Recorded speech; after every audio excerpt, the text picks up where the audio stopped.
Hello my dear students. आज आम जोटा कि डिस्कसन करिया तुम जो एनआरटीएस एग्जाम अच्छी सेप्टेम्बर 22 तार कम्प्लीटली जोटा कि साहित्य जोटा कि टॉपिक वाइज बा चैप्टर वाइज जोटा कि आज जोटा कि डिस्कसन करवा। तो चैप्टर वाइज रे कौन करिया तो गोटे माराथन टाइप सीरीज तुम्हें भाभी पार कारण पिले तुम कम बहुत कम टाइम तुम बहुत कम अच्छे कारण सबू जाक टॉपिक को पढ़ा एते संभवपर है। तो जेहेतु तुम ऑलरेडी 8th क्लास पूरा पढ़ी जाइए टॉपिक पूरा भलसे बुझी टॉपिक जा एवं तुम एग्जाम सरी जाए तुम ए कौन जोटा कि 9th क्लास पढ़ुच। तो जेहेतु तुम टॉपिक जा बुझी जाए पूरा टॉपिक जाओ तो मुझे टॉपिक उपर किसी डिस्कसन करनी जो जहाँ दरकार पिला माने जोटा कि इलाबोरेट करने से जिन गुटिक मुझे क्वेश्चन इलाबोरेट करी जो जहाँ दरकार ना डायरेक्ट तुम क्वेश्चन पड़ो मैं डायरेक्ट तुम क्वेश्चन पड़े देन एमसीक्यू पड़े से टाइप मुझे डिस्कसन करदेवी खाली तुम कौन जे तुम जेहेतु कौन 8th क्लास एमसीक्यू नाला तो मुझे कष्टर होता किंतु एबे तुम एनआरटीएस एग्जाम कौन हो सब जहाँ मल्टीपल चॉइस क्वेश्चन पढ़ुछ है मैंने गोटे क्वेश्चन पढ़ते देन ता 4टा ऑप्शन थी तुम से हिसाब से पढ़ते अच्छे। तो आज जोटा कि डिस्कसन करिया मातृभाषा साहित्य तो जोटा कि तुम भेरी भेरी इंपोर्टाट क्वेश्चन गुड़िक कौ टाइप क्वेश्चन पड़ो परीक्षा तो ता विषय रिलेटेड जोटा क्वेश्चन गुड़िक डिस्कसन करवा। तो ये मुझे अनाउंसमेंट कर तुमको जे आम जो क्वेश्चन टाक पढ़ा क्वेश्चन देती तुम तार आंसर पढ़ल आंसरटा देल तो सी कौन करा तुम क्वेश्चन पढ़ल आंसर देल कि आम ये कौन करा जोटा कि मोर तुमको टास्क दूँ तुम मानक जो आंसर सीटा जोड़ा थी तुम कौन कर ताकू कौन कर क्वेश्चन कर जो तुम क्वेश्चन थी ताकू तुम आंसर फर्माट रे एमती मन रखार अच्छे कारण पिले क्वेश्चन तुम एक्जाक्ट के पड़ोनी टे बुले बांकी जमी पचार तो एमती कहते आम जो क्वेश्चन ए पढ़लु जो क्वेश्चन आंसर देलु से क्वेश्चन कौन कर से क्वेश्चन टाक तुम आंसर दे देथिबो आउ आंसरटा तुम कहीं दे क्वेश्चन है से टाइप क्वेश्चन जोटा कि परीक्षा मत पचारि पारे।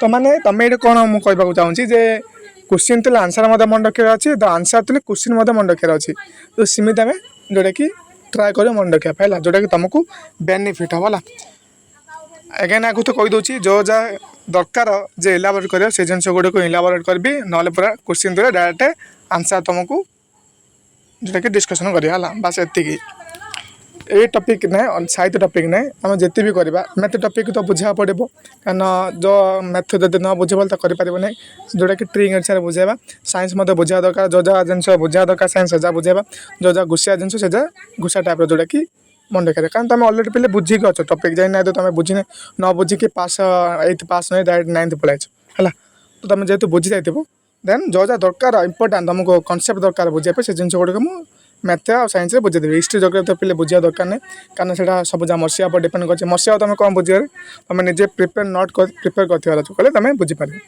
तो डेरी कर पे तो स्टार्ट करें मातृभाषा लोक शिक्षा है।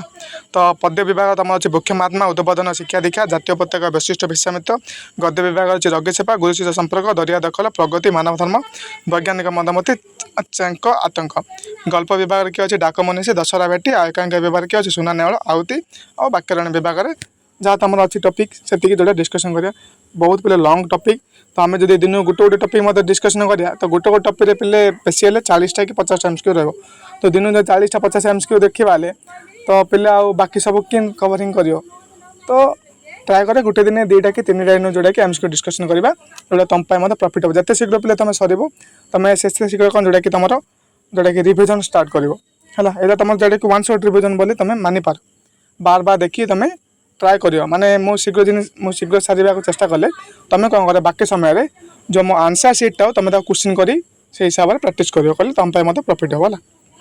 तो क्वेश्चन स्टार्ट करें पे फास्ट टॉपिक हो तुम बुक्ष महात्मा माने बुक्ष आमर कि कौन उपकार करुच्च जोड़ा कि डिस्कसन करिया। तो फास्ट क्वेश्चन दे पे श्लोक कृष्ण किए है श्लोक कृष्ण किए तो ऑप्शन देती तुम श्रीकृष्ण कन्या नाम बलराम सुदाम आउ कौन श्रीकृष्ण सखा। तो सखा कृष्ण किए पे कौन हम आंसर श्रीकृष्ण सखा मान कौन कहला सखा कृष्ण बोली कहला। तो इमें मत पचारि पारे जे श्रीकृष्ण सखा मान कौन कहला। तो 4टा सीट ऑप्शन दे तुम से मन रखी तार अच्छे कौन जे सख कृष्ण बोली कह है तार अन्य नाम थी शक कोष्ठर अन्य नाम जोटा कि तुम बहीर बुक्र सारांश दे था है मन रखि थो। देन 2 नंबर क्वेश्चन प्रचंड रुद्रातापरू गोपाल बालक माने किपरि त्राही पाई है प्रचंड रुद्रतापरू गोपाल बालक माने किपरि त्राही पाई। तो कौन कही प्रचंड रुद्रतापर गोपाल बालक मैंने किपरि त्राही पाई जो सूर्य किरण पड़ता तो गोपाल मैंने कौ त्राही पाई मैंने क्या द्वारा से त्राही पाई प्रचंड सूर्य किरण। तो ऑप्शन दे तुम जमुनार गाधे गृह को बाहुड़े वृक्षर शीतल छाया तले अतिथि गृह। तो आंसर कौन जे वृक्षर शीतल छाया तले option number C is correct. Then 3 number Shrikrishna सखा मैंने कहीं प्रचंड रुद्रतापर शिकार हेले। तो कौन कह श्रीकृष्ण सखा मैंने कहीं प्रचंड रुद्रतापर शिकार होते कहीं शिकार होते ऑप्शन दे कंस प्रेरित राक्षा सहित युद्ध जोगु गजानन बेले बहु दूर चली जो अत्यधिक नृत्य जोगु सबुगुड़िक सत्य जोगु।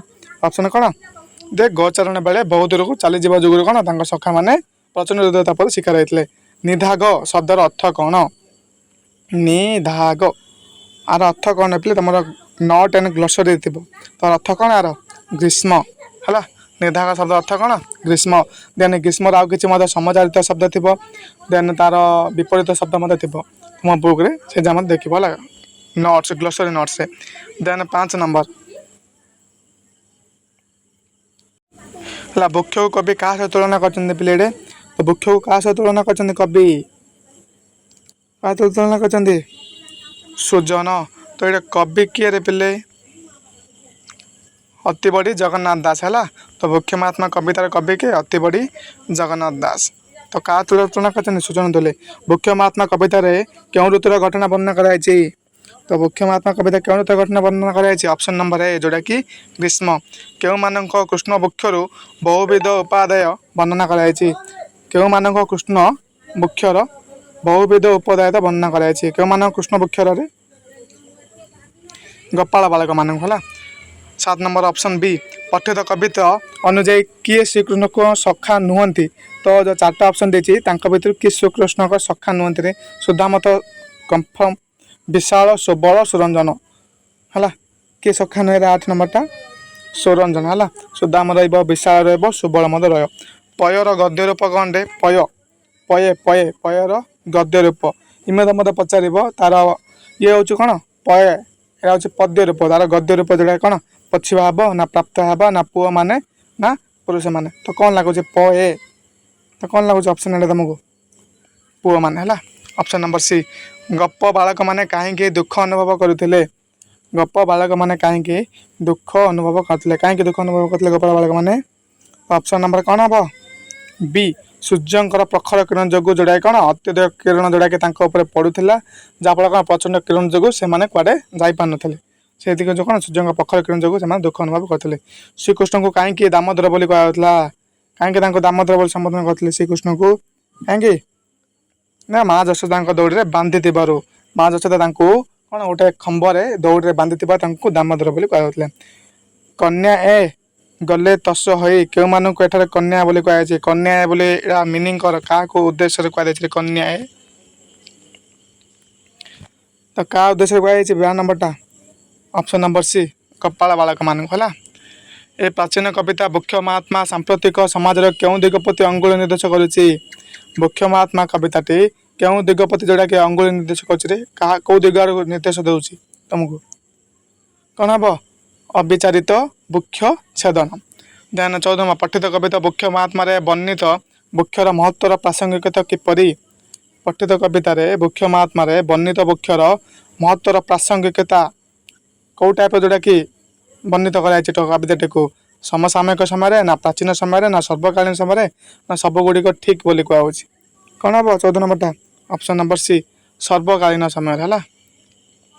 ये कविता वृक्ष महात्मा राम बोली क्या कहुई तो वृक्ष महात्मा कविता राम वार्ड जोड़ा कि यूज से राम वार्डटा क्या उद्देश्य कहुई तो कौन हम बलराम उद्देश्य है श्रीकृष्ण बड़ भाई बलराम।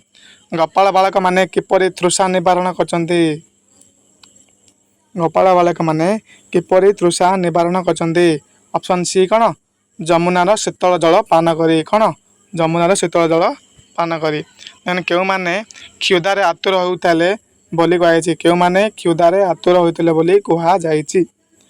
ତ କ'ଣ ହେବ 7 ନମ୍ବରଟା? ଗୋପାଳ ବାଳକ ମାନେ। କ୍ଷୁଧା ମାନେ ତମେ ଏଠି କହିପାରିବ ପିଲେ ଜଳ ବୋଲି ସମ୍ବୋଧନ ମଧ୍ୟ କରିପାରିବ ହେଲା। କ୍ଷୁଧା ଏ ଜଳ କହୁଛି, କ୍ଷୀର ମଧ୍ୟ ସମ୍ବୋଧନ କରିପାରେ ହେଲା। ଯେହେତୁ one type of liquid substance ଯଦି କହିପାରିବ ହେଲା। ବା ଲୁହ ମଧ୍ୟ ହେଇପାରିବ, ଲୁହରେ ଯେଉଁଟାକି ମାନେ one type of liquid substance ତମେ ଧରିପାରିବ ହେଲା। କବିତାର ଶେଷ ଆଡ଼କୁ ଶ୍ରୀକୃଷ୍ଣ ସଖାମାନେ କେଉଁଠାରେ ପହଞ୍ଚିଲେ ବୋଲି କୁହାଯାଇଛି? ନା ଶ୍ରୀକୃଷ୍ଣ ସଖାମାନେ ଯେତେବେଳେ କବିତା ଏଣ୍ଡିଙ୍ଗ ହେବାକୁ ଥିଲା ତ କେଉଁଆଡ଼େ ସେମାନେ ପହଞ୍ଚିଥିଲେ ବୋଲି କୁହାଯାଇଛି କବିତାରେ? କେଉଁଆଡ଼େ? 18 ନମ୍ବରଟା ଯମୁନା କୂଳରେ ସେମାନେ ଯାଇ ପହଞ୍ଚିଥିଲେ ହେଲା। ଇହଲୋକ ପରଲୋକରେ କେଉଁମାନଙ୍କ ଜୀବନ ଧନ୍ୟ ହୁଏ? ଇହଲୋକ ପରଲୋକରେ କେଉଁମାନଙ୍କ ଜୀବନ ଧନ୍ୟ ହୁଏ? ପରୋପକାରୀ ବ୍ୟକ୍ତିମାନଙ୍କ ଜୀବନ ଧନ୍ୟ ହୁଏ। କେଉଁ ସ୍ଥାନକୁ ଗଲେ ଅତିଥିଙ୍କୁ ନିରାଶ ହେବାକୁ ପଡ଼େ ନାହିଁ? କେଉଁ ସ୍ଥାନକୁ ଗଲେ ଅତିଥିମାନେ କେବେ ମଧ୍ୟ କ'ଣ ନିରାଶ ହୋଇ ପଛକୁ ଫେରନ୍ତି ନାହିଁ? କେଉଁ ସ୍ଥାନକୁ ଗଲେ? ସୁଜନ ଘରକୁ ହେଲା। ସୁଜନ ମିନ୍ସ ଯେଉଁମାନେ ବନ୍ଧୁ କୁଣିଆ ବୋଲି କହିପାରେ ସୁଜନ ଘରକୁ। ପଠିତ କବିତାଟି ଓଡ଼ିଆ ଭାଗବତ ଦଶମ ସ୍କନ୍ଧର କେଉଁ ଅଧ୍ୟାୟରୁ ସଂଗୃହୀତରେ? ଆମର ଯେଉଁ ଅଛି ବୃକ୍ଷ ମହାତ୍ମା କବିତାଟିର ଭାଗବତର କେଉଁ ସ୍କନ୍ଧରୁ ଆସିଛି? ଦଶମ ସ୍କନ୍ଧରୁ। ଦଶମ ସ୍କନ୍ଧରୁ କେଉଁ ଅଧ୍ୟାୟରୁ ସଂଗୃହୀତ ହୋଇଛି? ଅଷ୍ଟାଦଶ ନା ଷୋଡ଼ଶ ନା ତ୍ରୟୋବିଂଶ ନା ଚତୁର୍ବିଂଶ? ତ୍ରୟୋବିଂଶ ହେଲା। Option number C. ବୃକ୍ଷ ମହାତ୍ମା କବିତାଟି ଓଡ଼ିଆ ଭାଗବତର କେଉଁ ସ୍କନ୍ଧରୁ ଆନିତ? ବୃକ୍ଷ ମହାତ୍ମା କବିତାଟି ଓଡ଼ିଆ ଭାଗବତର କେଉଁ ସ୍କନ୍ଧରେ? ଦେଖ ଦଶମ ସ୍କନ୍ଧ ଦେଖିଲା ନା। 21 ନମ୍ବର 22 ନମ୍ବର କିନ୍ତୁ କ୍ୱେଶ୍ଚିନ୍ ପଚାରିଛି। ତ ଏ ଟାଇପ୍ରେ ମଧ୍ୟ କ୍ୱେଶ୍ଚିନ୍ ପଚାରି ପାରେ ତମକୁ ହେଲା। ତ କ୍ୱେଶ୍ଚିନ୍କୁ ଆନ୍ସର୍ କରିବ, ଆନ୍ସର୍ କ୍ୱେଶ୍ଚିନ୍ ମଧ୍ୟ କରିକି ପଚାରିପାରେ। ଏମିତି ନାହିଁ ଡାଇରେକ୍ଟ କ୍ୱେଶ୍ଚିନ୍ ମିଳିବ, ତ ମଡ଼ିଫାଏ କରି ପଚାରିବା ପିଲା ହେଲା। ତ ତୁମକୁ ସେଇ ହିସାବରେ ପ୍ରିପାରେସନ୍ ହେବାର ଅଛି। ମୁଁ ଖାଲି ଏଇଟା ମୁଁ କହୁଛି ତମେ ଏ କ୍ୱେଶ୍ଚିନ୍ ଯାକୁ ଆନ୍ସର୍ଟା କ୍ୱେଶ୍ଚିନ୍ କରି ସେଇ ହିସାବରେ ପଢ଼ିବାର ଅଛି। ଦେନ୍ କ'ଣ ଦେଖିବା ପିଲା 23 ନମ୍ବର ନିମ୍ନୋକ୍ତ ମଧ୍ୟରୁ କେଉଁଠି ଜଗନ୍ନାଥ ଦାସଙ୍କ କୃତି ନୁହେଁ? ମାନେ କେଉଁ କବିତା ଲେଖିନିରେ? ଦାଣ୍ଡି ରାମାୟଣ ହେଲା। ଦାଣ୍ଡି ରାମାୟଣ ଲେଖିନାହାନ୍ତି। ତୁଳାବୀଣା ଲେଖିଛନ୍ତି, ଅତ୍ତକଳି ଲେଖିଛନ୍ତି, ଦାରୁବ୍ରହ୍ମ ଗୀତା ଲେଖିଛନ୍ତି। ଦାଣ୍ଡି ରାମାୟଣ କିଏ ଲେଖିଛନ୍ତି? କିଏ ଲେଖିଛନ୍ତି ଦାଣ୍ଡି ରାମାୟଣ? ତ ମୁଁ ଅପସନ୍ ଦେଉଛି ହେଲା। ଏଇଠି ବଳରାମ ଦାସ, ଯଶୋବନ୍ତ ଦାସ, ଅଚ୍ୟୁତାନନ୍ଦ ଦାସ, ଏଥିମଧ୍ୟରୁ କ'ଣ ସିଟ୍ ନେଇ 4ଟା ଅପସନ୍ ଦେଲି। କମେଣ୍ଟ ସେକ୍ସନ୍ ମାଧ୍ୟମରେ ମୋତେ ଜଣାଇବ ହେଲା। ଦାଣ୍ଡି ରାମାୟଣ କିଏ ରଚିତ କରିଛନ୍ତି? ଏଇଟା ମୋତେ ପରୀକ୍ଷାରେ ମନେ ରଖିବ, ପରୀକ୍ଷାରେ ପଚାରିପାରେ। ଓଡ଼ିଆ ଜାତି ପାଇଁ ଜଗନ୍ନାଥ ଦାସଙ୍କ ଶ୍ରେଷ୍ଠ ଅବଦାନ କ'ଣ ଥିଲା ରେ? ଓଡ଼ିଆ ଜାତି ପାଇଁ ଜଗନ୍ନାଥ ଦାସ କ'ଣ ଲେଖିଥିଲେ? ଓଡ଼ିଆର ଭାଗବତ ଲେଖିଥିଲେ ହେଲା। କ'ଣ ଲେଖିଥିଲେ? ଓଡ଼ିଆ ଭାଗବତ ଲେଖିଥିଲେ। ବୃକ୍ଷ ମହାତ୍ମା କବିତାର କବି କିଏ? ପାଠ ସରିଗଲାନି। ଜଗନ୍ନାଥ ଦାସ ହେଲା। ଅତି ବଡ଼ି ଜଗନ୍ନାଥ ଦାସ। ବର୍ଷା ଋତୁର ବୃକ୍ଷ ମନୁଷ୍ୟର କିଏ ମଙ୍ଗଳ କରିଥାଏ? ବର୍ଷା ଋତୁରେ ବୃକ୍ଷ ମନୁଷ୍ୟର କ'ଣ ମଙ୍ଗଳ କରିଥାଏ? ବର୍ଷା ଋତୁ ହେଲେ ଆମକୁ କ'ଣ ଦେଉଥାଏ? ମନୁଷ୍ୟର କ'ଣ ଉପକାର କରୁଛି ବର୍ଷା ଋତୁ ହେଲେ? ବର୍ଷା ଦାଉରୁ ରକ୍ଷା ପାଉଛି ହେଲା। ନା ଶୀତଳ ଛାୟା ପ୍ରଦାନ କରେ, ଉଷ୍ମତା ପ୍ରଦାନ କରେ, ଭୋକ ଶୋଷ ମେଣ୍ଟାଏ। ଭୋକ ଶୋଷ ମେଣ୍ଟାଉଛି ତୁମ ବର୍ଷା ଋତୁ ହେଲେ ହଇରାଣ କରୁଛି। ବର୍ଷା ଦାଉରୁ ରକ୍ଷା କରେ ହେଲା। ମାନେ ଯେତେବେଳେ କ'ଣ ହେବ, କୌଣସି ଜାଗାରେ ପୁରା ପୋଡ଼ି ହେଇଥିବ, ଯେତେବେଳେ ବର୍ଷା ହେବ ଟିକେ ଶାନ୍ତି ଲାଗେ ହେଲା। ଖରାଦିନେ ଦେଖିବ ପିଲାମାନେ ଯେତେବେଳେ କ'ଣ ପୁରା ଭୀଷଣ ଖରା ହେଉଥିବ, ରାତି ଯେତେବେଳେ ବର୍ଷିଯିବ ଟିକେ ଘଣ୍ଟାଟିକାର, ଖରା ରାତିରେ ଯେଉଁ ନିଦଟା ହେବ ପୁରା କ'ଣ ଆରାମଦାୟକ ଲାଗେ, ପୁରା ସୂକ୍ଷ୍ମ ନିଦ ବୋଲି କହିବା ତାକୁ ହେଲା। ସେମିତି ଲାଗିବ। ଦେନ୍ 27 ନମ୍ବର କ'ଣ କହୁଛି? ଶୀତ ଋତୁର ବୃକ୍ଷ ମନୁଷ୍ୟରେ କି ଉପକାର କରେ? ଶୀତ ଋତୁରେ ବୃକ୍ଷ ମନୁଷ୍ୟମାନଙ୍କର କ'ଣ ଉପକାର କରୁଛି? ଉଷ୍ମତା ପ୍ରଦାନ କରେ ହେଲା। ଗ୍ରୀଷ୍ମ ଋତୁରେ ବୃକ୍ଷର ଉପକାରିତା କ'ଣ? ଗ୍ରୀଷ୍ମ ଋତୁରେ ବୃକ୍ଷର ଆମର ଉପକାର କ'ଣ କରୁଛି ରେ? ବୃକ୍ଷ ଆମକୁ କ'ଣ ଉପକାର କରୁଛି? ନା ଶୀତଳ ଛାୟା ପ୍ରଦାନ କରୁଛି ହେଲା। Option number C. ସୁଜନ ଘରେ କିଏ ନିରାଶ ହୁଅନ୍ତି ନାହିଁ? ଅତିଥିମାନେ। କିଏ ନିରାଶ ହୁଅନ୍ତି ରେ? ଅତିଥିମାନେ। ଡାଇରେକ୍ଟ ଏବେ ଦେଖିଲେ ଟିକେ ପୂର୍ବରୁ ଅତିଥିମାନେ। ବୃକ୍ଷର ସେବା ପରାୟଣତାକୁ କବି କାହା ସହ ତୁଳନା କରିଛନ୍ତି? ବୃକ୍ଷର ସେବା ପରାୟଣତାକୁ କବି କାହା ସହ ତୁଳନା କରିଛନ୍ତି? ଅତିଥି ସେବା ନା କ'ଣ ହେବ? ଅତିଥି ସେବା ହିଁ ହେବ ହେଲା। ପଠିତ କବିତା ଅନୁସାରେ ଏଥିମଧ୍ୟରୁ ବୃକ୍ଷ କ'ଣ ଦେଇନଥାଏ? ପଠିତ କବିତା ଅନୁସାରେ ବୃକ୍ଷ କ'ଣ ଦେଉନି ଆମକୁ? କ୍ଷାର, ଅଙ୍ଗାର, ବକଳ, ଅଗ୍ନି। କ'ଣ ଦେଉନି ବୃକ୍ଷ ଆମକୁ? କ'ଣ ଦେଉନି? କ'ଣ ଯୋଗଉନି ଟୋଟାଲ୍? ଅଗ୍ନି। ଅଗ୍ନି ଦେଉଛି କି ଆମକୁ? କ୍ଷାର ଦେଉଛି, ଅଙ୍ଗାର ଦେଉଛି, ବକଳ ଦେଉଛି ହେଲା। ଓଡ଼ିଆ ଭାଗବତ ରଚୟିତା ଜଗନ୍ନାଥ ଦାସଙ୍କୁ ଅତିବଡ଼ି ଉତ୍ପାଦରେ କିଏ ଭୂଷିତ କରିଥିଲେ? ଅତିବଡ଼ି ଜଗନ୍ନାଥ ଦାସ ତାଙ୍କୁ କିଏ ଦେଇଥିଲେ ଉତ୍ପାଦ? ଅତିବଡ଼ି ଉତ୍ପାଦଟା କେଉଁ ରାଜା ଦେଇଥିଲେ? କିଏ ଦେଇଥିଲେ? ଶ୍ରୀ ଚୈତନ୍ୟ ହେଲା। କବିତାରେ ବ୍ୟବହୃତ ଦାରୁ ଶବ୍ଦର ଅର୍ଥ କ'ଣ? ଦାରୁ ମିନ୍ସ କ'ଣ ରେ? କାଠ। ଅପସନ୍ ନମ୍ବର ଡି ହେଲା।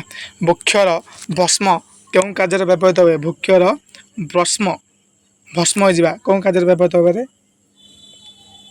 ସବୁଜ ସାର ପାଇଁ ହେଲା। ସବୁ ସାର ଦେଖିଥିବ କୋଇଲା ଗୁଡ଼ିକ ଯେତେବେଳେ ଚୁଲି ଲଗେଇଥିବ କାହାର ସପୋଜ ଚୁଲି ଥିବ ଯେତେବେଳେ କାଠ ଜାଳେଣି କରେ ତାର ପାଉଁଶ ଯାହା ପାଉଛି ସେ ପାଉଁଶ ନେଇ କ'ଣ କରେ ବିଲରେ ଖତ ହିସାବରେ ପକାଇଲେ ଆମର କ'ଣ ଚାଷଟା ପୁରା ଉର୍ବର ହେବ ହେଲା। ଦେନ୍ 35 ନମ୍ବର କ୍ୱେଶ୍ଚିନ୍ 36 ମାନେ ଟୋଟାଲ୍ 36ଟା କ୍ୱେଶ୍ଚିନ୍ ଅଛି ହେଲା। ବୃକ୍ଷର ଅଙ୍ଗାର କେଉଁ କାର୍ଯ୍ୟରେ ଲାଗେ ଆମର ଅଙ୍ଗାର କେଉଁ କାର୍ଯ୍ୟରେ ଲାଗୁଛି ରେ ଘର ସଜାଇବା ଲୁଗା ସଫା କରିବା ଔଷଧ ପ୍ରସ୍ତୁତ କରିବା ଜାଳେଣି କେଉଁଠି ଲାଗୁଛି ବୃକ୍ଷର ଅଙ୍ଗାର ଆମକୁ ଜାଳେଣି ହେଲା। ଦେଖିଥିବ ଅଙ୍ଗାରକ ଦେଖିଥିବ ଆମର ମାଲ ଗାଡ଼ି ନେଉଥିବେ ଜାଳେଣି ରୂପେ ବ୍ୟବହାର କରାଯାଉଛି ହେଲା। ପ୍ରତିଟା କବିତା ବୃକ୍ଷ ମହାତ୍ମା ଅନୁଯାୟୀ ବୃକ୍ଷର ପ୍ରତ୍ୟେକ ଅଂଶ ମଣିଷ ପାଇଁ ଉପାଦେୟ। ବୃକ୍ଷର ଖାର କେଉଁ କାର୍ଯ୍ୟରେ ବ୍ୟବହୃତ ହୁଏ ବୃକ୍ଷର ଖାର ଆମେ କେଉଁଥିପାଇଁ ବ୍ୟବହାର କରୁଛୁ ଯେ ଲୁଗା ସଫା କରିବା ପାଇଁ ହେଲା। କ୍ଷାରକ ଯେଉଁଟାକି କୁହାଯାଉଛି ଅମ୍ଳ କ୍ଷାରକ ଏସବୁ କ୍ଷାରକ ମିନ୍ସ କ'ଣ ଲୁଗା ସଫା କରିବା ପାଇଁ ଯେଉଁଟାକି ବ୍ୟବହାର କରାଯାଉଛି ହେଲା। ଇଏ ଥିଲା ତୁମ ଯେଉଁଟାକି କ'ଣ ବୃକ୍ଷ ମହାତ୍ମାର ଟୋଟାଲ୍ 36ଟା ଆମର ଯେଉଁଟାକି ମୋଷ୍ଟ ଇମ୍ପୋର୍ଟାଣ୍ଟ MCQ ଗୁଡ଼ିକ। ଆମର କାମ ହେଉଛି ପିଲେ ଯେ ଯେଉଁ MCQ ଗୁଡ଼ିକ ଯେଉଁ ଆନ୍ସର୍ ସିଟ୍ଟାକୁ ତୁମେ କରିବା ଟ୍ରାଏ କର କ୍ୱେଶ୍ଚିନ୍ରେ ସଲ୍ଭ କରିବା ପାଇଁ ହେଲା। ଫାର୍ଷ୍ଟ ତୁମେ ପିଲେ ବହି ପ୍ରଥମେ ପଢ଼ିବାର ଅଛି ବହିଟା ପୁରା ଲାଇନ୍ ପଢ଼ିଲ ଦେନ୍ MCQ ଗୁଡ଼ିକ ରିଭିଜନ୍ କଲେ ତୁମେ ପାଠଟିକୁ ଠିକ୍ ଭାବରେ ବୁଝିପାରିବ ଯେତେ ଫାଷ୍ଟଲି ରିଭିଜନ୍ କରି ପିଲେ ତୁମ ପାଇଁ ସେତିକି ଇମ୍ପୋର୍ଟାଣ୍ଟ ଏ ତୁମର ଆନ୍ସର୍ ସିଟ୍ ହେଲା। ଦେନ୍ ତୁମର ସେକେଣ୍ଡ ପାଠ ହେଉଛି ପିଲେ ଉଦ୍ବୋଧନ ଆର କବି କିଏ ସ୍ୱଭାବ କବି ଗଙ୍ଗାଧର ମେହେର ଆମକୁ ସ୍ୱଭାବ କବି ବୋଲି କାହିଁକି ଆଖ୍ୟା ଦେଇଛି ସେଇଟା ମଧ୍ୟ ତୁମେ ଅଲରେଡ଼ି ଜାଣିଥିବ ହେଲା। 8th କ୍ଲାସ୍ରେ ପଢ଼ିଥିବ ତ ସେ ବିଷୟରେ ଚର୍ଚ୍ଚନା କରିବା କିଛି ଦରକାର ନାହିଁ ପିଲେ ଯେତେ ଯଦି ଇଲାବୋରେଟ୍ କରିବା ପିଲେ ତୁମର ଯେଉଁଟାକି ଭିଡ଼ିଓ ଯାହା ବେଶୀ ଲଙ୍ଗ୍ ହେବ ଦେନ୍ ପିଲେ କିଛି ଯାହା ଅନ୍ନେସେସରୀ ନା କି ଦରକାର ନାହିଁ ତୁମର ଲଙ୍ଗ୍ କ୍ୱେଶ୍ଚିନ୍ ପଡ଼ିବ ନା କାହିଁକି କୁହାହେଉଛି ବୋଲି ତ ଓନ୍ଲି MCQ ତ ଆମେ ଓନ୍ଲି MCQ ବିଷୟରେ ଡିସ୍କସନ୍ କରିବା ହେଲା। ତ ଟପିକ୍ ହେଉଛି ଉଦ୍ବୋଧନ ତାଙ୍କ କବି କିଏ ସ୍ୱଭାବ କବି ଗଙ୍ଗାଧର ମେହେର। ଉଦ୍ବୋଧନ ମିନ୍ସ ଲୋକମାନଙ୍କୁ ଆ ଦ୍ୱାରା କ'ଣ ପ୍ରଭାବିତ ପାଇଥିଲେ ହେଲା ସେଇଟା ହେଉଛି ଉଦ୍ବୋଧନ କେତେ ଆକୃଷ୍ଟ ହୋଇଥିଲେ ଜିନିଷ ପ୍ରତି ତାଙ୍କର ହେଲା ଯେଉଁଟାକି ଡିସ୍କସନ୍ କରିବା।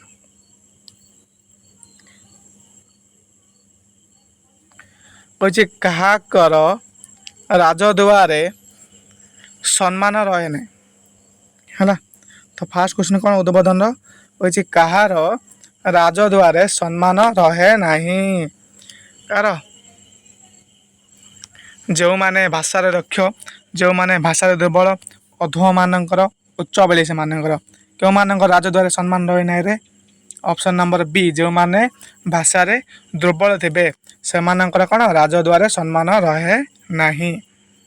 ଦେନ୍ ମାତୃଭାଷା ଉନ୍ନତି ନହେଲେ ଆମର କି ଅସୁବିଧା ହେବରେ ଯଦି ମାତୃଭାଷା ଆମେ ଯଦି ଠିକ୍ ଭାବରେ ଜାଣିନଥିବା ତ ଆମର ବାହାରେ କ'ଣ ଅସୁବିଧା ହେବରେ କହିଛି ଅଧମ ବୋଲି ବିବେଚିତ ହେବା ରାଜଦୁଆରେ ଅସମ୍ମାନିତ ହେବା ପ୍ରତିବେଶୀଙ୍କ ନିକଟରେ ଲାଞ୍ଛିତ ହେବା ସବୁଗୁଡ଼ିକ ଠିକ୍ ବୋଲି ମାନିବା।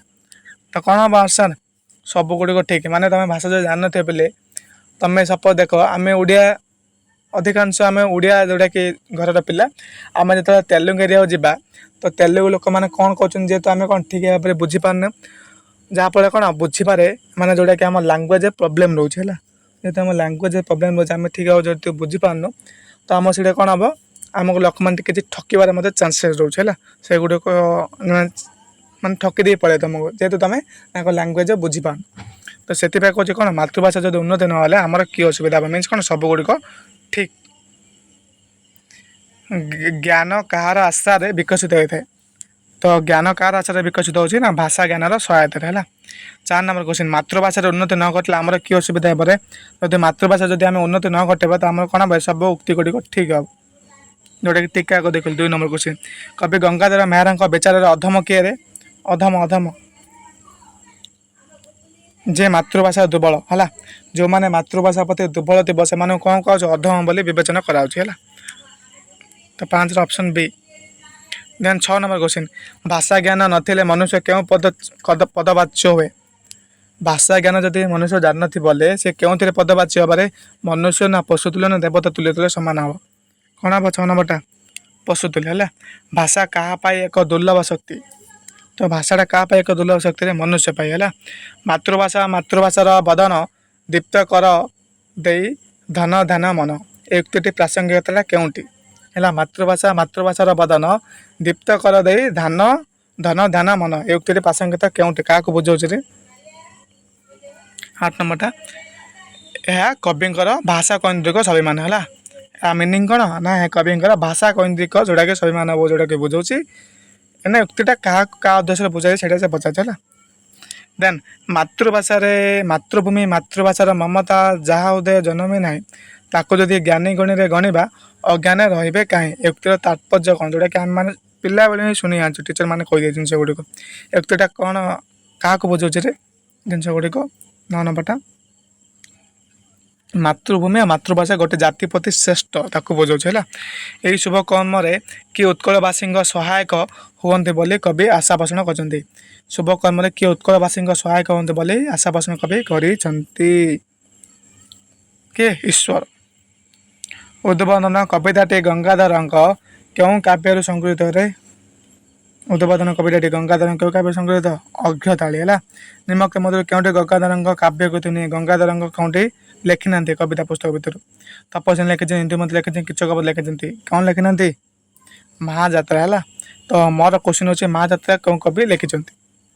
ଏଇଟା ମଧ୍ୟ ଅଛି ତୁମର ଆଗର ପାଠରେ ହେଲା, ଆଗକୁ ଥିବ ପାଠରେ, ମୋତେ ସେଇଟା ରିପ୍ଲାଏ ଦେବ ହେଲା। ଗଙ୍ଗାଧର ଓଡ଼ିଆ ସାହିତ୍ୟରେ କେଉଁ କବି ଭାବରେ ଜଣାଶୁଣାରେ? ସ୍ୱଭାବ କବି, ଯେଉଁଠି ଟିକେ ଆଗକୁ ଦେଖିଲୁ ଆମେ।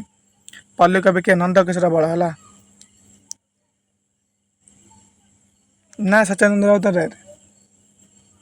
କିଏ ପଲ୍ଲୀ କବି?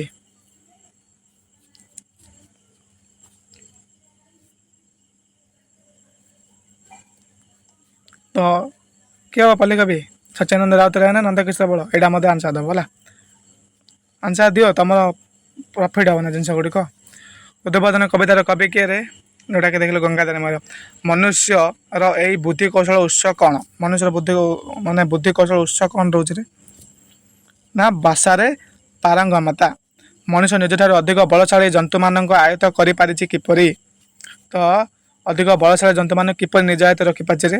ତା ବିଜ୍ଞାନ କାରିଗରୀ ଜ୍ଞାନ ଦ୍ୱାରା, ନା ନିଜକୁ ବୁଦ୍ଧି କୌଶଳ ପ୍ରୟୋଗ କରି, ନା ସେମାନଙ୍କୁ ଖାଦ୍ୟ ପାନୀୟ ଦେଇ? କେମିତି ତାକୁ କହିଛି? ନା ନିଜକୁ ବୁଦ୍ଧି କୌଶଳ ପ୍ରୟୋଗ କରି ହେଲା। କବି ଉଦ୍ବୋଧନ କବିତାରେ ପ୍ରକୃତିର ମହୁମାଛି, ପିମ୍ପୁଡ଼ି ଓ ସିଂହ ଆଦି ପଶୁମାନଙ୍କର ଉଦାହରଣ ଦେବାର ଉଦ୍ଦେଶ୍ୟ କ'ଣ ଦେଇଛି?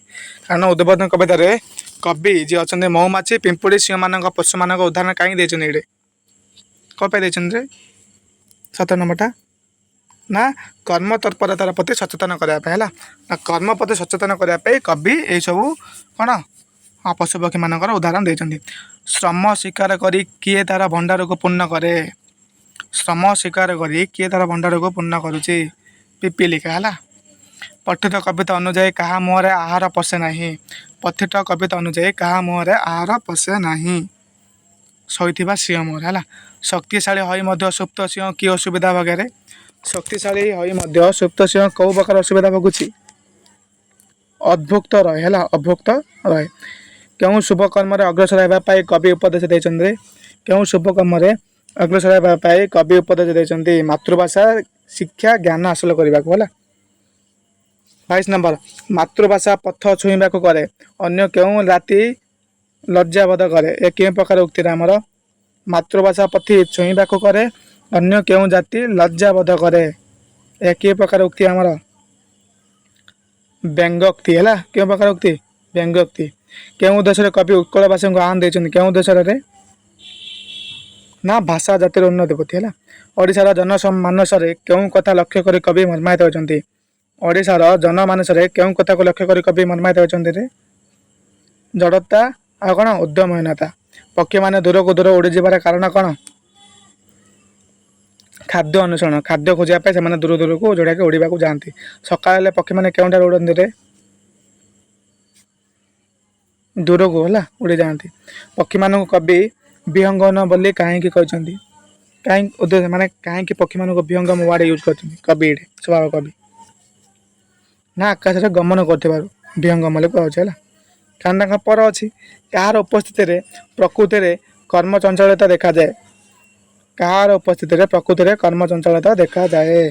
28 ନମ୍ବର ଆନ୍ସର କ'ଣ? ସୂର୍ଯ୍ୟଙ୍କର ହେଲା। ମାତୃଭାଷା ପଥ ଛୁଇଁବାକୁ କରେ, ଅନ୍ୟ କେଉଁ ଜାତି ଲଜ୍ଜାବୋଧ କରେ? କେଉଁମାନଙ୍କୁ ଲକ୍ଷ୍ୟ କରି କୁହାଯାଏ? ତ ସେଣ୍ଟେନ୍ସଟା କାହା ଉଦ୍ଦେଶ୍ୟରେ କୁହାଯାଇଛି ଆମର? 29 ନମ୍ବରଟା ତ ମାତୃଭାଷାର ନିନ୍ଦୁକମାନଙ୍କୁ ହେଲା। 33 ନମ୍ବରଟା କବିତାଟି ନାମ ଉଦ୍ବୋଧନ କାହିଁକି ରଖାଯାଇଥିଲା ରେ? ଆମ ଯେଉଁ କବି ଯିଏ ଅଛନ୍ତି, କବିତାଟିର ନାମ କାହିଁକି ଉଦ୍ବୋଧନ ବୋଲି ସମ୍ବୋଧନ ଦେଇଥିଲେ, ମାନେ ନାମକରଣ କରିଥିଲେ? କାହିଁକି, କେଉଁ ଉଦ୍ଦେଶ୍ୟରେ କରାଯାଇଛି actually? Option number C is correct ହେଲା। ପାଠକଙ୍କ ମନରେ ଚେତନା ଜାଗରଣ ସୃଷ୍ଟି କରୁଥିବାରୁ। ପିମ୍ପୁଡ଼ିଠାରୁ ଆମର କ'ଣ ଶିକ୍ଷା କରିବାର ଅଛି? ନା ଶୃଙ୍ଖଳତା ସହ ଧାଡ଼ି ବାନ୍ଧିବା। ଏଇଟା ଜାଣିଛୁ? କନଫର୍ମ କ'ଣ ହେବ? ଶୃଙ୍ଖଳା ସହ ଧାଡ଼ି ବାନ୍ଧିବା, ଗୁରୁ ନିର୍ମାଣ କରିବା ନା କଠିନ ପରିଶ୍ରମ କରିବା? କ'ଣ ଶିକ୍ଷା କରିବାରେ ମିଳିଛି ଆମର ଏଇଠି? କଠିନ ପରିଶ୍ରମ କରିବା ହେଲା। କାରଣ ଦେଖିବ ସେମାନେ ଖାଦ୍ୟ ପାଇଁ କଠିନ ପରିଶ୍ରମ କରି ଧାଡ଼ି ବାନ୍ଧିକି କଠିନ ପରିଶ୍ରମ କରି ଖାଦ୍ୟ ଗୁଡ଼ିକ କ'ଣ ତାଙ୍କର ପିଠିରେ ବୋହି ନେଇଯାଉଛନ୍ତି ହେଲା।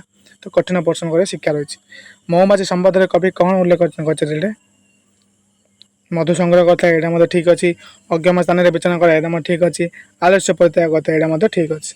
ସବୁ ଉକ୍ତି ସତ, କାରଣ ମହୁମାଛି ଗୋଟେ ଜାଗାରେ ବସିନି ପିଲେ ମହୁ ସଂଗ୍ରହ ପାଇଁ ଦୂର ଦୂରାନ୍ତ ବୁଲିବାକୁ ଯାଆନ୍ତି ହେଲା। ଏ ତମ ଯେଉଁଟାକି ସେକେଣ୍ଡ ନମ୍ବର ପାଠ ପଦ୍ୟ।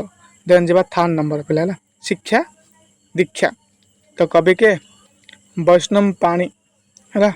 କିଏ? ଗଣକବି ବୈଷ୍ଣବ ପାଣି।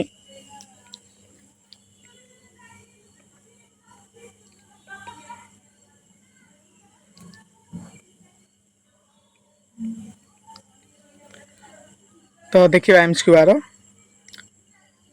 ଟପିକ୍ ପିଲେ ତୁମେ ଅଲରେଡ଼ି ପଢ଼ିଛ ହେଲା, ସେବେ ମୁଁ ଆଉ ଡିସ୍କସନ୍ କରୁନି ହେଲା। ତ MCQ ତୁମ ପାଇଁ ଯେଉଁଟାକି ଏବେ ଇମ୍ପୋର୍ଟାଣ୍ଟ ମ୍ୟାଣ୍ଡେଟରୀ, ସେଥିପାଇଁ MCQ ଗୁଡ଼ିକ ଡିସ୍କସନ୍ କରୁଛି ହେଲା। ତ 1 ନମ୍ବର କ୍ୱେଶ୍ଚନ୍ କ'ଣ କରୁଛି? କବି କାହାର ଦାସ ହେବା ପାଇଁ ଅଭିଳାଷ ପୋଷଣ କରିଛନ୍ତି ଯେ? ଅପସନ୍ ନମ୍ବର ବି ପୁରୁଷୋତ୍ତମ ଶ୍ରୀରାମଙ୍କର ହେଲା। ଶିକ୍ଷା ଦୀକ୍ଷା, ଯେଉଁଟାକି ଶିକ୍ଷା ଦେବା ତାକୁ ଦୀକ୍ଷା ମଧ୍ୟ ଦେବା, ସେ ଟପିକ୍ ହେଲା ଯେଉଁଟାକି ସେ ଆମର ବୈଷ୍ଣବ ପାଣି ଲେଖିଛନ୍ତି ହେଲା। ଗଣକବି କବି କାହା ଦାସ ହେବା ପାଇଁ କହିଛନ୍ତି? ଯେଉଁଟାକି ପୁରୁଷୋତ୍ତମ ଶ୍ରୀରାମଙ୍କ କହିଲି। ସେ ପଦ ପଙ୍କଜେ ଧାଇ କରକୁ ଯୋଡ଼ି, କାହାର ପଦ ପଙ୍କଜ ବିଷୟରେ ଏଠାରେ କୁହାଯାଇଛି? ତ ପଦ ପଙ୍କଜ ମିନ୍ସ ଯେଉଁଟାକି ପଦ ମିନ୍ସ ପାଦ ହେଲା, ପଙ୍କଜ ମିନ୍ସ ତୁମେ ଜାଣିଥିବ ଯେଉଁଟାକି ପଦ୍ମ ଫୁଲ। କାହାର ପଦ ପଙ୍କଜ ବିଷୟରେ କୁହାଯାଇଛି ଏଇଠି? ମର୍ଯ୍ୟାଦା ପୁରୁଷ ଶ୍ରୀରାମଙ୍କର। ଏ ଟପିକ୍ ଶିକ୍ଷା ଦୀକ୍ଷା ଆକ୍ଚୁଆଲି ଟପିକ୍ଟା ଆମର କାହା ଉଦ୍ଦେଶ୍ୟରେ ଅଛି ଜାଣିଛ ନା? ରାମଚନ୍ଦ୍ରଙ୍କ ଉଦ୍ଦେଶ୍ୟରେ ହେଲା। ମୋହମାୟାରେ ଜଡ଼ିତ ନ ହେବା ପାଇଁ କବି କାହିଁକି ଉପଦେଶ ଦେଇଛନ୍ତି? ମୋହମାୟାରେ ଜଡ଼ିତ ନ ହେବା ପାଇଁ କବି କାହିଁକି ଉପଦେଶ ଦେଇଛନ୍ତି? ନା ସଂସାର ଜଞ୍ଜାଳରୁ ମୁକ୍ତି ପାଇ। ସାଂସାରିକ ମଣିଷମାନଙ୍କ ଚିତ୍ତ ଦୃଢ଼ କରିବା ନିମନ୍ତେ କବି କାହିଁକି ପରାମର୍ଶ ଦେଇଛନ୍ତି? ସାଂସାରିକ ମଣିଷମାନଙ୍କ ଚିତ୍ତ ଦୃଢ଼ କରିବା ନିମନ୍ତେ କବି କାହିଁକି ପରାମର୍ଶ ଦେଇଛନ୍ତି? ନା ମୋହମାୟା ଯୋଗୁଁ କଷ୍ଟ ଭୋଗିବେ ନାହିଁ। ଦେବତାମାନେ ମାନବ ରୂପରେ ଜନ୍ମ ହେଲେ ମଧ୍ୟ ସେମାନଙ୍କୁ କ'ଣ ଛାଡ଼େ ନାହିଁ? ବାଧାବିଘ୍ନ ହେଲା। ଦେବତାମାନେ ମାନବ ରୂପରେ ଜନ୍ମ ହେଲେ ମଧ୍ୟ ସେମାନଙ୍କୁ କ'ଣ ଛାଡ଼େ ନାହିଁ ଦେବିଲେ? ବାଧାବିଘ୍ନ। ତ ଟ୍ରାଏ କରେ ପିଲେ ମୁଁ ଆନ୍ସର୍ ଦେବା ପୂର୍ବରୁ ତୁମେ ଯେମିତି ଆନ୍ସର୍ ଦେବ କହିଲେ ତୁମ ସେଇଟା ପ୍ରଫିଟ୍ ହେବ ହେଲା। ମୁଁ ତ ଆନ୍ସର୍ ଦେବି, ତୁମେ ତା ପୂର୍ବରୁ ଆନ୍ସର୍ ଦିଅ ହେଲା। ଟ୍ରାଏ କର ନିଜେ ଆନ୍ସର୍ ଦେବା ପାଇଁ କହିଲେ ତୁମର ଯେଉଁ ଏକୁରେସି ଆଉ ତୁମ ଯେଉଁ କ'ଣ ଷ୍ଟ୍ରାଟେଜିରେ ତୁମେ ଜାଣିପାର ଯେ ମୁଁ ଏତିକି ପଢ଼ିଛି, ଏତିକି ମଧ୍ୟ ଆନ୍ସର୍ ଦେଇପାରୁଛି। କହିଲେ ତୁମେ କ'ଣ ଯାହା ଯାହା ଭୁଲ କରୁଛ ସେ ଜିନିଷ ଗୁଡ଼ା ରେକ୍ଟିଫାଏ କରି ଏଗେନ୍ ତାକୁ କ'ଣ ଶୀଘ୍ର ଯୋଡ଼େଇ ସୁଧାରିକି ରିଭିଜନ୍ କରିବ ଫାଷ୍ଟଲି। ଦେନ୍ 6 ନମ୍ବର ସୀତାଙ୍କ ଠାରୁ କେଉଁ ଗୁଣ ଶିକ୍ଷା କରିବା ପାଇଁ କବି ମହିଳାମାନଙ୍କୁ ପରାମର୍ଶ ଦେଇଛନ୍ତି? ସୀତାଙ୍କ ଠାରୁ କେଉଁ ଗୁଣ ଶିକ୍ଷା କରିବା ପାଇଁ? ପ୍ରତିବଦ୍ଧ ହେଲା। କାହାର ବଶବର୍ତ୍ତ ନ ହେବାରୁ କବି ମଣିଷ ସମାଜକୁ ଶିକ୍ଷା ଦେଇଛନ୍ତି? କାହାର ବଶବର୍ତ୍ତ ନ ହେଇକି ମାନେ ତା କ'ଣ ତା କଥାରେ ଯେଉଁଟାକି ଭାସି ନ ଯାଇ ମଣିଷ ସମାଜକୁ ଶିକ୍ଷା ଦେବା ପାଇଁ କହିଛନ୍ତି। ବୁଝିପାରୁ ନା? କାହାର କଥାରେ ବଶବର୍ତ୍ତ ହେବନି ଟୋଟାଲି ନହେଲେ କବି ମଣିଷ ସମାଜକୁ ଶିକ୍ଷା ଦେଇଛନ୍ତି। କେଉଁମାନଙ୍କରେ? ସବୁଗୁଡ଼ିକ ସତ୍ୟ। ଦଶରଥଙ୍କ ପ୍ରାଣତ୍ୟାଗ ଘଟଣାରୁ କେଉଁ ବିଷୟ ସୂଚନା ମିଳେ? ଦଶରଥଙ୍କ ପ୍ରାଣତ୍ୟାଗରୁ କ'ଣ ମିଳୁଛି ରେ? କେଉଁ ପ୍ରକାର ସୂଚନା ମିଳୁଛି ଏଇଟା? 8 ନମ୍ବରଟା ପିତା ପୁତ୍ର ମଧ୍ୟରେ ଥିବା ଦୃଢ଼ ବନ୍ଧନ। ଦଶରଥ କେମିତି ପ୍ରାଣତ୍ୟାଗ କରିଥିଲେ ଜାଣିଛ ନା ପିଲେ? ତମେ ଅଲରେଡ଼ି ଜାଣିଥିବ ଶ୍ରବଣ କୁମାର ଶୁଣିଥିବ। ଶ୍ରବଣ କୁମାରଙ୍କର ପିତାମାତା ଯେଉଁଟାକି ଅନ୍ଧ ଥିଲେ ହେଲା। ଯେହେତୁ ଦଶରଥ ଯେତେବେଳେ ଶିକାରୀ କାର୍ଯ୍ୟ କରିଥିଲେ ତ ଭୁଲ ବଶତଃ ଶିକାର କରିଥିବା ସମୟରେ ତାଙ୍କ ଶିରଟା ଯାଇକି କାହାକୁ ବାଜିଥିଲା? ଆମର ଯେଉଁ ଶ୍ରବଣ କୁମାର ଥିଲେ ତାଙ୍କୁ ଯେଉଁଟାକି କ'ଣ ବାଜି ଯାଇଥିଲା। ଯେହେତୁ ତାଙ୍କ ବାପା ମା' ଅନ୍ଧ ଥିଲେ, ଦୁଇ ଜଣ ଅନ୍ଧ ଥିବା ଯୋଗୁରୁ ଶ୍ରବଣ କୁମାର କ'ଣ ଆଉ ତାଙ୍କ ବାପା ମାଆଙ୍କୁ ମାନେ ଯେଉଁଟାକି କ'ଣ ଏକମାତ୍ର ଯେଉଁଟାକି ପୁଅ ଥିଲେ ସେବା ଯତ୍ନ କରିବା। ଯେହେତୁ ସିଏ ମରିଗଲେ ତ ତାଙ୍କର ଯେଉଁ ମରିବା ଦୁଃଖକୁ କ'ଣ ତାଙ୍କ ବାପା ମା' କ'ଣ ସହ୍ୟ କରିପାରିନଥିଲେ। ସେ ଦୁଃଖରେ କ'ଣ କରୁଥିଲେ ଯେ ଥିଲେ ଦଶରଥ ରାଜା ତାଙ୍କୁ କ'ଣ ଯେଉଁଟାକି ଅଭିଶାପ ଦେଇଥିଲେ, ମୁଁ ଯେମିତି କ'ଣ ମୋ ପୁତ୍ର ମୁଖ ନ ଚାହିଁକି ସାରା ଜୀବନ ବଞ୍ଚିବି, ତୁ ମଧ୍ୟ ଯେତେବେଳେ ମରିବୁ କ'ଣ ପୁତ୍ର ମୁଖ ନ ଚାହିଁକି ପୁତ୍ରକୁ କ'ଣ ଝୁରି ଯେଉଁଟା କ'ଣ ମରିଯିବୁ, ସେଇ ପ୍ରକାର ସେ ଅଭିଶାପ ଦେଇଥିଲେ। ସେଥିପାଇଁ କ'ଣ ଦଶରଥ ପୁତ୍ର ମୁଖ ନ ଚାହିଁକି ଯେଉଁଟା କ'ଣ ରାମକୁ ଝୁରି ମରିଯାଇଥିଲେ। ଦେନ୍ ଯିବା 9 ନମ୍ବର କ୍ୱେଶ୍ଚନ୍ ହେଲା। ସୀତାଙ୍କ ଠାରୁ ଆମ ଦେଶର ମହିଳାମାନେ କେଉଁ ଗୁଣ ଶିକ୍ଷା କରିବା ଉଚିତ ବୋଲି କବି କହିଛନ୍ତି? କେଉଁ ଗୁଣ? ପ୍ରତିବଦ୍ଧ ଗୁଣ ହେଲା। ଭାଇ ଭାଇରେ ସ୍ନେହ କେ ମନ୍ଦ ଦେଖିଲ କୁହ, ଏଠାରେ କେଉଁ କେଉଁ ଭାଇଙ୍କ ବିଷୟରେ କୁହାଯାଇଛି ରେ? କିଏ ଆସିବ? ରାମ ଆଉ ଲକ୍ଷ୍ମଣ। ନା ରାମ ଭରତ, ନା ଭରତ ଶତ୍ରୁଘ୍ନ, ନା ସବୁ ଗୋଟେ ଠିକ, ସବୁଠି ଗୋଟେ ଆସିବ ହେଲା। ସବୁ ଗୋଟେ ଘରେ ଚାରିଟା ଯା ଭାଇ ସେମ୍ ସେମ୍। ଭରତ ଅଯୋଧ୍ୟାକୁ ଫେରି କିପରି ଶାସନ କରିଥିଲେ ରେ? ତାଙ୍କ ପାଦୁକାକୁ ସିଂହାସନରେ ସ୍ଥାପନ କରେ। ଏ ତ କୋଶ୍ଚିନ୍ ପିଲେ ମତେ ଲାଗୁଛି ଏ ପାଠ ଯଦି କୋଶ୍ଚିନ୍ ପଢୁଛୁ କହିଲେ ତାଙ୍କ ପେପର ଓଡ଼ିଆ ଲାଗୁଛି, କାରଣ ରାମାୟଣ। ରାମଙ୍କ ସହିତ କିଏ ବନଗମନ କରିଥିଲେ? ପତ୍ନୀ ସୀତା ଆଉ ଅନୁଜ ଲକ୍ଷ୍ମଣ ହେଲା। ଦଶରଥନ ନନ୍ଦନ ଶ୍ରୀରାମଙ୍କର ବନଗମନ କାରଣ କଣ ରେ? ପିତୃ ସତ୍ୟ ପାଳନ ପାଇଁ ହେଲା। Option number C. ରାମଙ୍କ ପିତା ନାମ କଣ? ଦଶରଥ। ଏଇଟା ଗୋଟେ କୋଶ୍ଚିନ୍। এই ଶିକ୍ଷା ଦୀକ୍ଷା କବିତାଟି ଗଣକବିଙ୍କ କେଉଁ ଗୀତିନାଟ୍ୟରୁ ଆସିছে? କେଉଁ ଗୀତି କବିରୁ ଆସି ଗୀତିନାଟ୍ୟରୁ? ରାମ ବନବାସ। ବୈଷ୍ଣବ ପାଣି ଓଡ଼ିଆ ସାହିତ୍ୟରେ ନିମକ୍ତ କେଉଁ ବିଭାଗର ଲେଖନୀ ଚାଳନା କରିପାରିନାହାନ୍ତି? ହେଲା, ବୈଷ୍ଣବ ପାଣି ଓଡ଼ିଆ ସାହିତ୍ୟର ନିମକ୍ତ କେଉଁ ବିଭାଗର ଲେଖନୀ ଚାଳନା କରିନଥିଲେ? କେଉଁ ବିଭାଗରେ? କ୍ଷୁଦ୍ର ଗଳ୍ପ ହେଲା। ନିମକ୍ତ ମଧ୍ୟରୁ କେଉଁଟି ଗଣକବିଙ୍କ ରଚିତ ଗୀତିନାଟ୍ୟ ନୁହେଁ? ଗଣକବିଙ୍କ ରଚିତ ଗୀତିନାଟ୍ୟ କୋଉଟା ନୁହେଁ ରେ? ଭିତରୁ 7 ନମ୍ବରଟା ମାନେ କୋଉ ପୁସ୍ତକ ଲେଖିନଥିଲେ? ମହିଷାବଦନୀ ହେଲା। ତ ମୋର କ୍ୱେଶ୍ଚିନ୍ ଅଛି ମହିଷାବଦନୀ କିଏ ଲେଖିଥିଲେ? ଆଗକୁ ଅଛି ହେଲା ଟପିକ୍, ତମେ ସବୁ କହିବ ଜିନିଷ ଗୁଡ଼ିକ। ଯେହେତୁ ତମେ ଅଲରେଡ଼ି ପଢ଼ିଛ, ଏବେ ତମକୁ କହିଲେ ତମ ପ୍ରଫିଟ୍ ହେବ ହେଲା। କମେଣ୍ଟ ସେକ୍ସନ୍ ମଧ୍ୟ ଜଣାଇବ। ବୈଷ୍ଣବ ପାଣି ଓଡ଼ିଆ ସାହିତ୍ୟରେ କେଉଁ ଭାବରେ ପରିଚିତ?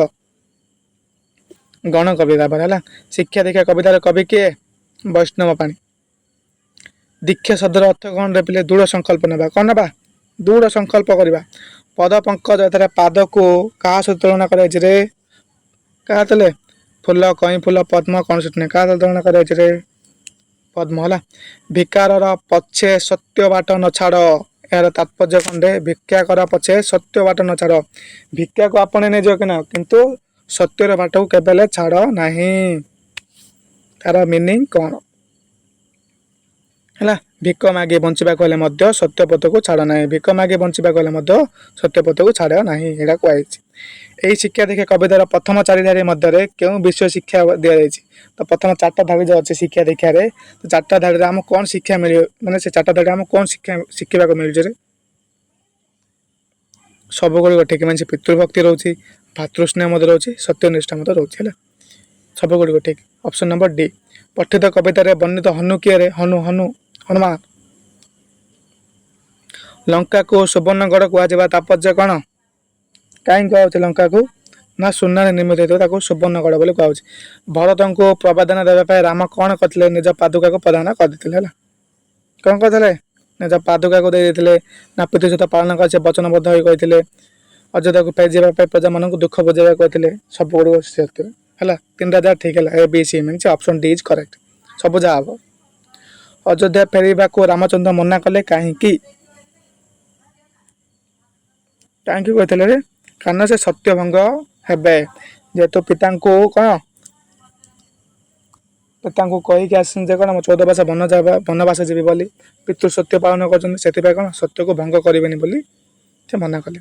ଭରତ ରାମଚନ୍ଦ୍ରଙ୍କୁ ବନରେ କେଉଁଠି ଭେଟିଲେ? କେଉଁ ପର୍ବତରେ? ପଞ୍ଚବଟୀ ଅରଣ୍ୟ ହେଲା।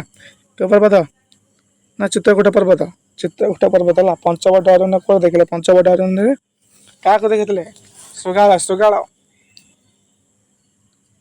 ଶୃଗାଳ ହେଲା। ଭରତ ଶ୍ରୀ ରାମଚନ୍ଦ୍ରଙ୍କୁ ଫେରାଇ ଆଣିବାକୁ କଣ କରିଥିଲେ ରେ? କଣ କରିଥିଲେ ରାମଚନ୍ଦ୍ର ନିଜେ ଯାଇକି? ଭରତ ନା ଶ୍ରୀରାମଙ୍କ ଅନୁସରଣରେ ବନଗମନ କଲେ। ଭରତ ଅଯୋଧ୍ୟାକୁ ଫେରି କଣ ଦେଖିଲେ ରେ? ଅପସନ ନମ୍ବର ଡି ହବ, କାରଣ ସବୁ ଯାହା ହବ। ଅଗ୍ରଜ ରାମଚନ୍ଦ୍ର 14 ବର୍ଷ ପାଇଁ ବନବାସ ଯାଇଛନ୍ତି, ତାଙ୍କ ଝୁରି ପିତା ପ୍ରାଣତ୍ୟାଗ କରିଛନ୍ତି, ଅଯୋଧ୍ୟା ହତଶ୍ରୀ ହୋଇଯାଇଛି। ସବୁ ଯାହା ହବ ହେଲା। ଶ୍ରୀରାମଙ୍କ ବନବାସ ଦଶରଥଙ୍କ ଦେହ ତ୍ୟାଗ ସମୟରେ ଭରତ କେଉଁଠା ଥିଲେ? ମାତୃଗୃହରେ, ଯୁଦ୍ଧ କ୍ଷେତ୍ରରେ, ଗୁରୁକୁଳରେ, କେଉଁଠି ବି ନୁହେଁ। କୋଉଠି ଥିଲେ? ମାତୃଳ ଗୃହରେ ହେଲା। ଭରତ କିଏ? ଦଶରଥଙ୍କ ଦ୍ୱିତୀୟ ପୁତ୍ର, ଶ୍ରୀରାମଙ୍କ ଅନୁଜ, କୈକେୟୀଙ୍କ ପୁତ୍ର, ସବୁ ଗୁଡ଼ିକ ସତ୍ୟ। ତ କଣ ହବ? 32 ନମ୍ବରଟା ସବୁ ଯାହା ହବ। ଶ୍ରୀରାମଙ୍କ ଅନୁଜ ଭାଇ ହବ, କୈକେୟୀଙ୍କ ପୁତ୍ର ମଧ୍ୟ ହବ, ଦଶରଥଙ୍କ ଦ୍ୱିତୀୟ ପୁତ୍ର ମଧ୍ୟ ହବ। ଦଶରଥ କାହିଁକି ପ୍ରାଣତ୍ୟାଗ କରିଥିଲେ ରେ?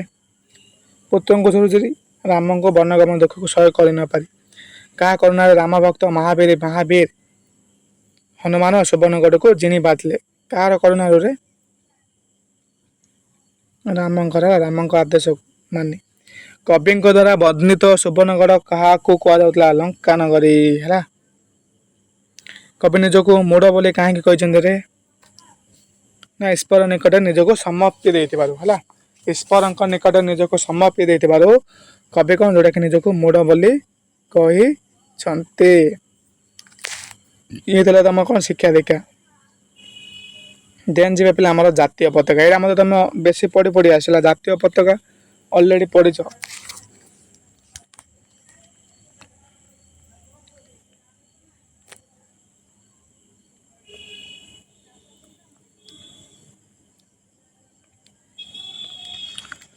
कम से कम पहले 40 टाइम्स को जोड़े डिस्कशन करें कारण भास्ट टॉपिक अच्छे ना तुम 4टा टॉपिक मीन पूरा भास्ट टॉपिक मैथमेटिक्स पे पूरा भास्ट अच्छे है।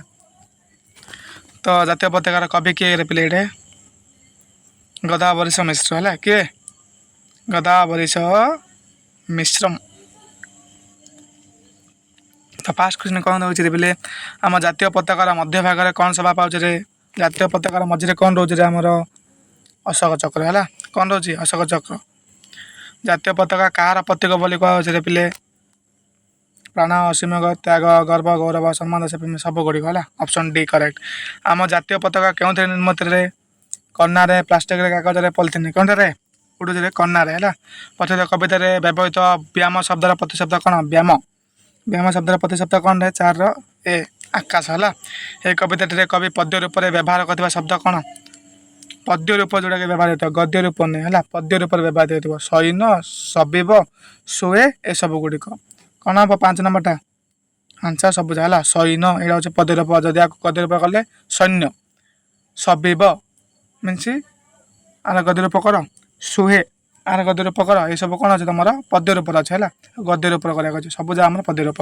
निम्नोक्त शब्द मान मध्य क्योंटी धनात्मक शब्द नुहे धनात्मक शब्द कौटा नुहे 6 नंबरटा कौन हम पाठ्य पुस्तक है। एम मध्य क्योंटे एक जुग्म शब्द नुहे जुग्म शब्द नथिबा भितर किए नई बड़ी भल मंद विपद आपद दुख सुख सब गोटे मिनिंग जीव है यहाँ जुग्म शब्द नुहे नई बड़ी। एम मध्य पताका शब्द प्रतिशब्द क्यों पताका ध्वजा बजयंती वैरक्ष सबुजा हम है सब गुड़िक जोड़ा 8 नंबरटा सबुजा मन रख ध्वजा हम बजयंती हम वैराक्ष हम मन रख जिन गुड़िक 3 टा। देन जातीय पताका को पदातिक सैन्य मैंने क्यों उड़ाते क्यों उड़ाते जातीय पताका को स्थल भाग है क्यों स्थान जातीय पताका रही है क्यों स्थान जातीय पताका रोचे रे स्थल भाग में सागर पक्षर आकाश पक्षर सब गुड़िक है option number D is correct. जातीय समर क्यों मैंने प्राणपात कर जातीय समय क्यों मैंने प्राणपात कर शत शत वीर काले तले रुंड होगा कवि आह्वान देते क्या तले रुंड होगा कवि आह्वान देते क्या तल जातीय पताका तले ऑप्शन ए। पठित कविता अनुसार आम स्वाधीनता हासिल कलु किपरि क्योंपरि जातीय समाज अनेक वीर आत्मबली जुग option number D is correct है। क्यों मैंने चली जावाक बोली कवि कहते क्यों मानक चली जावाक कवि कहते रे क्यों मानक विदेश शासक मानक है। प्रत्येक कवितार विदेश राजा बोली क्या कविता क्या ब्रिटिश सरकार को। जातीय समर पठित कविता अनुसार कहार तात्पर्य कौन रार जातीय समर पठित कविता अनुसार यार तात्पर्य कौन जातीय समर मिनिंग कौन विश्वयुद्ध भारत मुक्ति संग्राम भारत पाकिस्तान भारत चीन युद्ध कौन मिनिंग भारतर मुक्ति संग्राम है। आमर ये जातीय पताका केवे सांविधानिक स्वीकृति लाभ कर जातीय पताका केवे जोटा कि सांविधानिक स्वीकृति प्राप्त पाइला केते मसीह 1947 मसीहा जुलाई 22 तारीख ठार जोटा कौन संविधान स्वीकृति लाभ पाइला। जातीय पताका प्रणाम करने कवि कहीं कहते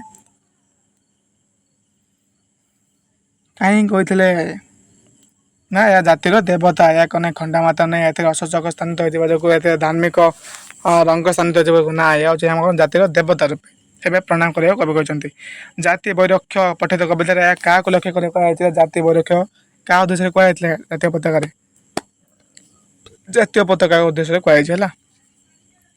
पठित कविता जातीय पताका जातिर कौन बोली संबोधित कर पठित कविता जातीय पताका जातिर कौन बोली संबोधन करते ना जातिर देवता जातिर सम्मान जातिर संपद सबुजा मीन सब गुड़िक सत्य है ऑप्शन नंबर डी करेक्ट। आम जातीय पताका क्यों रंग रही सबुजा नारंगी सबुज धला मीन सब रंग समार ऑप्शन डी।